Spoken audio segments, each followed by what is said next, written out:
سوال یہ ہے کہ منہ بولا بیٹے کے لیے اگر جس نے پالا ہے اس کے نام وہ اپنی جائیداد پورا دینا چاہتے ہیں تو آیا اسلام میں کہاں تک جائز؟ میرے خیال سے دیکھیں ایک چیز یہ ہے، میں چونکہ اس میراث کے تعلق سے نہ تو متخصص ہوں اور نہ اس طرح کی باتیں میں آپ کو بتا سکتا ہوں، البتہ میں یہ جانتا ہوں کہ اگر اس شخص کے پاس بھائی ہیں تو بھائیوں کا بھی حق ہے، بہنیں ہیں تو ان کا بھی حق ہے، والدہ اگر ان کی زندہ ہیں تو ان کا بھی حق ہے۔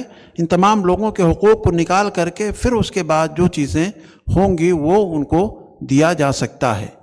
بہرحال اس مسئلے میں جو علماء وہاں پر موجود ہیں آپ کے گاؤں میں یا جمعیات وغیرہ ہیں اس سے مراجعہ کیا جائے تو زیادہ بہتر رہے گا۔ دیکھیں دوسروں کا بچہ لے کر کے میرے خیال سے پہلے یہ چیز تھی اللہ کے رسول صلی اللہ علیہ وسلم کے زمانے میں، پھر اس کے بعد اللہ کے رسول صلی اللہ علیہ وسلم نے اس کو منع فرمایا ہے۔ سمجھے؟